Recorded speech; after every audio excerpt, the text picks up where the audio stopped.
Good morning dear students, I believe आप सब बहुत अच्छे होंगे। तो आज हम आपके साइंस के चैप्टर में चैप्टर नंबर 10 और name of this chapter is friction. जैसे कि फ्रिक्शन के बारे में आपने सुना होगा या पढ़ा होगा पहले भी, तो आज हम इसको एक बार अच्छे से एक्सप्लेन करते हैं कि फ्रिक्शन होता क्या है।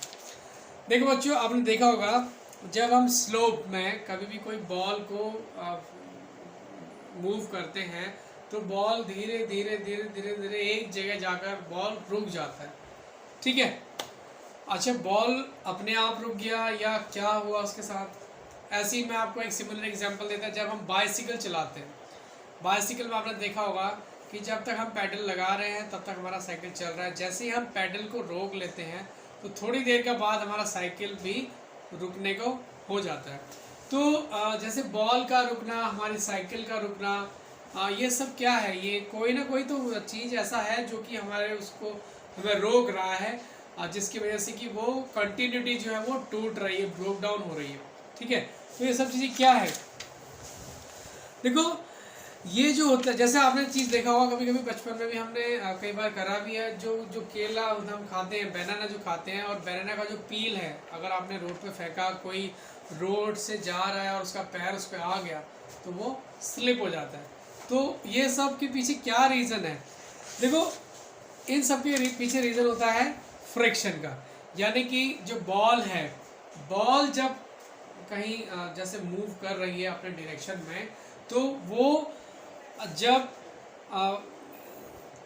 क्योंकि वो स्लोप में है इसलिए वो मूव कर रही है, लेकिन कोई ओपोजिट फोर्स है जो कि उसको रोकने की कोशिश कर रहा है। यानी कि मोशन को भी कोई अपोज कर रहा है, जिसकी वजह से वो एक जगह में जाकर रुक जा रहा है। ठीक है, अगर वो मोशन ना हो, वो फ्रिक्शन ना हो, तो होगा क्या कि वो सब उसको वो जाने देगा, जाते ही रहेगा वो। ठीक है, चलता ही रहेगा। तो यानी कि अगर ये जो फ्रिक्शन नहीं होगा तो हम साइकिल चला रहे हैं तो साइकिल चलता ही रहेगा, रुकेगा ही नहीं। तो यानी कि हमारी जो साइकिल रुक रही है या बॉल रुक रही है, इसके पीछे रीज़न किसका है? फ्रिक्शन का। फ्रिक्शन होता क्या है? देखो एक्सक्यूज मी, सॉरी। जो फ्रिक्शन होता है, फ्रिक्शन में क्या होता है कि जो हमारी जो सरफेस है, जो भी हमारी ज़मीन का, उसका सरफेस और हमारे फीट के बीच में, ठीक है, एक फ्रिक्शन है, जिसकी वजह से क्या हो रहा है कि जब मैं अपनी लैंड को पीछे, जो मेरे जो स्टेप्स हैं जो चल रहे हैं, जो मैं इसको पीछे की तरफ पुश कर रहा है, तो हो क्या रहा है, इस वजह से मैं आगे फॉरवर्ड हो पा रहा है। ठीक है, यानी कि मैं जब लैंड को, या आप भी जब चलते हैं, जब वॉक करते हैं, तो होता है क्या है कि आप जब चल रहे हैं तो यानी कि आपके पैर के बीच में और जो ज़मीन का जो सरफेस है, इनके बीच में एक इंटरलॉक है। ठीक है, वो इंटरलॉक कर लेते हैं उसको। ठीक है, तो अब जब वो वहाँ पे लॉक हो जा रहा है तो हो क्या रहा है कि आप प्रॉपर तरीके से उसमें स्टेप रख पा रहे हैं, और जिसकी वजह से वो आपको आगे पुश कर रहा है। तो यानी कि फ्रिक्शन ऑफ फोर्स जो होता है, या फोर्स ऑफ फ्रिक्शन जो होता है, ठीक है, हमेशा मोशन के अपोज में वो चलता है। यानी कि अभी भी अगर आप आगे चल रहे हैं, ऐसे मूव कर रहे हैं, तो एक फोर्स, एक जो मोशन है, जिस मोशन में आप हैं, तो फोर्स ऑफ फ्रिक्शन आपको हमेशा अपोज करता है। इसी की वजह से ही तो चीज़ें रुकती हैं। अगर ये ना हो तो चीज़ें चलते रहें, मूव करते रहें, वो कभी भी रुक नहीं पाएंगे। तो ये हमारे फ्रिक्शन में होता है। ठीक है, फ्रिक्शन के जो हमारे टाइप्स होते हैं, देखो दो टाइप के हमारे फ्रिक्शन यहाँ पे बताए गए हैं। ठीक है, एक होता है स्टैटिक फ्रिक्शन और एक होता है हमारा स्लाइडिंग फ्रिक्शन। देखो स्टैटिक फ्रिक्शन क्या होता है? ठीक है, अगर हमारी कोई बॉडी है या किसी भी चीज़ की बॉडी वो रेस्ट में है, तो रेस्ट के बाद अगर हम उसको फोर्स करके उसको वहाँ की पोजिशन चेंज कर रहे हैं, तो वो स्टैटिक में होगी, क्योंकि रेस्ट में है कोई चीज़, और रेस्ट से वो किस में आ रही है? वो रेस्ट के बाद आ रही है मूवमेंट में, just because of the force we applied on it. ठीक है, ऐसे ही स्लाइडिंग होती है। स्लाइडिंग में क्या होता है? जैसे कि आप बाइसिकल चला रहे हैं, बाइसिकल चला रहे हैं यानी कि आप ऑलरेडी मोशन में हैं। ठीक है, ठीक है, और जब आप साइकिल चला रहे हैं तो आपको पता है जो विंड है, एक तो विंड आपको कोशिश कर रहा है अपोज करने का। दूसरा, जो आपकी साइकिल के टायर हैं, टायर और जो ज़मीन है, जो ज़मीन का जो सरफेस है, उसके बीच में भी फ्रिक्शन हो रहा है, ठीक है, वो भी फ्रिक्शन को रोकने की कोशिश कर रहे हैं, जिसकी वजह से हमें इतना ताकत उसमें लगाना पड़ता है। तो स्लाइडिंग फ्रिक्शन क्या होता है? The force which oppose the motion, यानी कि जो फोर्स मोशन को अपोज करता है when the body is sliding on the other surface is called sliding friction, ठीक है। अच्छा, स्लाइडिंग फ्रिक्शन और स्टैटिक फ्रिक्शन में कम कौन होता है? देखो, स्लाइडिंग फ्रिक्शन हमेशा लेस होगा, ठीक है। क्यों? क्योंकि स्टैटिक में क्या है? स्टैटिक में तो ऑलरेडी रेस्ट पर है वो, तो रेस्ट में जब है तो उसको जब हम पुश करेंगे तो वो ज़्यादा होगा ना। तो यानी कि हमारा स्लाइडिंग फ्रिक्शन में ज़्यादा ये जो स्लाइडिंग फ्रिक्शन है वो हमेशा कम रहेगा कंपेरेटिवली स्टैटिक फ्रिक्शन, ठीक है। तो इसको याद रखना आप। अच्छा, एक आता हमारा रोलिंग फ्रिक्शन। जैसे मैंने आपको एग्जांपल दिया था कि जब हम कभी रोड पे चल रहे हैं, जैसे बचपन में होता है क्या है कि कभी कभी हमने केले का छिलका ऐसे रोड पे फेंका और कोई आया, वो उसमें से स्लिप हो गया। अच्छा, वो उसमें स्लिप क्यों हुआ? वो उसमें स्लिप इसलिए हुआ क्योंकि जो पैर है, जो फीट है, उसका जो नीचे का सोल है पैर का और जो सरफेस है उसके बीच में वो पील आ गया। पील के आने की वजह से क्या हुआ कि जो जो जो जो फीट है, फीट और जो उसके बीच का जो सरफेस है उसमें वो प्रॉपर फ्रिक्शन नहीं हो पाया और उसकी वजह से क्या हो गया, वो सरफेस प्लेन हो गया।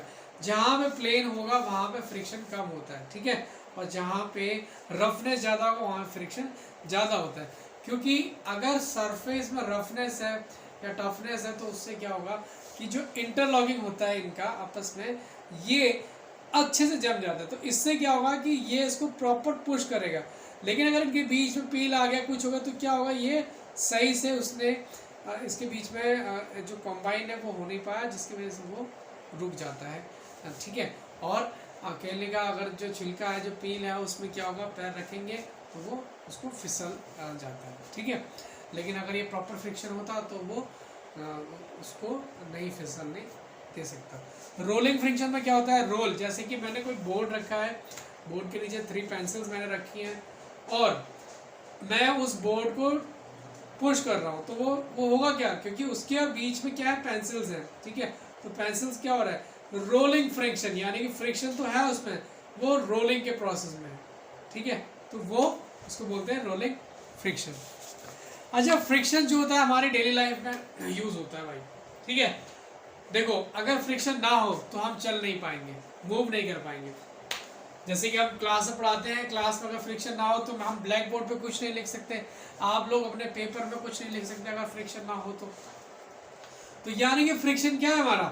फ्रिक्शन हमारा दोस्त भी है और दुश्मन भी है, ठीक है। देखो, हर चीज़ के एडवांटेज और डिसएडवांटेज होते हैं, ये तो हम सबको मालूम है, ठीक है। आपने देखा होगा कि हमारे जो शूज, जैसे आप सुबह मॉर्निंग वॉक करते हैं तो मॉर्निंग वॉक करते करते हम थक जाते हैं। क्यों? क्योंकि हम रनिंग कर रहे हैं। रनिंग में क्या होता है, एक ओपोज फोर्स हमारे पे लगा हुआ है, जिसकी वजह से हम प्रॉपरली, अगर वो फोर्स ना हो तो हम फ्री हैं, आप रन करेंगे, करते रहेंगे, आप थकेंगे ही नहीं, क्योंकि कोई ओपोज ही नहीं कर रहा है आपको। और वो ज़रूरी भी है। वो इसलिए ज़रूरी है क्योंकि जैसे आप चल रहे हैं, कहीं चलते चलते अगर आपने देखा आगे कोई गड्ढा है या आगे कोई रिवर है, कोई कुछ आ रहा है, तो आप अपने को रोक सकते हैं ना। अगर फ्रिक्शन नहीं होगा तो क्या होगा, तो आप गिर जाएंगे उसमें, क्योंकि आप अपने आप को रोकने की कोशिश किया लेकिन रुके नहीं, क्योंकि फ्रिक्शन नहीं था। तो यानी कि हर चीज़ के फ़ायदे और नुकसान होते हैं। आपने देखा होगा कभी कभी जो टायर्स होते हैं या जो शूज़ होते हैं, ठीक है, उनके नीचे देखा होगा आपने कुछ लाइनिंग सी बनी होती हैं, ठीक है। ये क्या होती है, इसको हम बोलते हैं, ये हमारे फ्रिक्शन को और अच्छे से स्ट्रॉन्ग करने के लिए ये बनाए जाते हैं। अगर ये प्लेन होगा तो आपको मैंने बताया था, अगर प्लेन सरफेस पे जो होता है ग्रिपिंग अच्छी नहीं होती है और फ्रिक्शन अच्छा नहीं होता है। जहाँ पे स्मूथनेस आ जाएगा वहाँ पे फ्रिक्शन अच्छा नहीं होगा। और अगर हमारे जो सोल है वो प्लेन है या टायर प्लेन है तो उसमें स्लिप ज़्यादा होने के चांसेस हैं, तो फ्रिक्शन नहीं होगा। ठीक है। अच्छा, डिसएडवांटेज क्या होता है फ्रिक्शन का? डिसएडवांटेज ये होता है भाई, देखो आपने देखा होगा कि हम बहुत सारी जो मशीन्स वगैरह होती हैं, मशीन्स जो होती हैं, मशीन चलती रहती हैं, चलने से क्या होता है वो आपस में एक दूसरे से जैसे एक दूसरे को वो टच कर रही है, या मशीन्स जो बनाई हुई, जैसे व्हील हो गया, व्हील एक दूसरे के साथ बार बार टच हो रहा है, वॉइस कर रहा है। ठीक है। Friction causes moving parts, machinery and automobiles heat up. इससे क्या होता है, जो भी हमारी, क्योंकि तुम्हें पता है कोई भी चीज़ चल रही है तो उसका एक अपोजिट वो कर रहा है, तो होता है कि जो मशीन्स हमारी चलती हैं वो बहुत जल्दी हीट हो जाती है। ठीक है। ठीक है। जो भी हमारे ऑटोमोबाइल, जैसे हम देखा होगा जो कार हमारी चल रही हो, कार के जो टायर्स, अगर आप थोड़ी देर बाद थोड़ा आप 10 किलोमीटर या 15 किलोमीटर चला के अपनी कार का टायर अगर आप चेक करेंगे या स्कूटर का, तो वो आपको थोड़ा सा गर्म लगेगा। क्यों? क्योंकि वो अगेंस्ट अ फ्रिक्शन काम कर रहे हैं। वो जिस, क्योंकि जहाँ वो जैसे चल रहे हैं वो जब, तो क्या हो रहा है, फ्रिक्शन की वजह से वो जो मोशन है, मैंने आपको बोला था कि एक अपोजिट फोर्स हमेशा काम करता है, तो जिसकी वजह से वो उसको रोकने की कोशिश करते हैं और वो चलता रहता है। तो इससे क्या होता है कि हमारी जो moving part of the machinery होती है वो बहुत ज़्यादा गर्म हो जाती है। Friction is responsible for wear and tear of the object. जितनी भी जो वेयर एंड टीयर ऑब्जेक्ट्स होती है उसके लिए फ्रिक्शन ही रिस्पॉन्सिबल होता है। जैसे कि हमारे शूज़ हो गए, machine parts and other moving objects wear due to the friction, ये सब फ्रिक्शन की वजह से होते हैं। Forest fires are cause due to the friction, branches and trees. आपने देखा होगा कि जो फॉरेस्ट में जो आग लगती है वो भी फ्रिक्शन की वजह से होती है, क्योंकि जब एक जो लीव्स हैं वो दूसरी लीव्स के साथ इस टाइप का, जैसे ही वो उस पर गिरेंगी या एक पेड़ उसके ऊपर दूसरे पेड़ के ऊपर गिरेगा, तो ऐसा बोला जाता है कि जैसे ही वो रबिंग होती है उनके बीच में, रबिंग की वजह से जो स्पार्क होता है वो होता है और फिर वो उसको आग लगने के चांसेस ज़्यादा होते हैं। Friction is also important. ठीक है। फ्रिक्शन इज ऑल्सो इम्पॉर्टेंट किस लिए? Responsible production noise in machine. देखो जो मशीन हमारी चलती है उसमें बहुत ज़्यादा नॉइज होता है, और नॉइज का रीज़न क्या होता है? फ्रिक्शन ही होता है। ठीक है।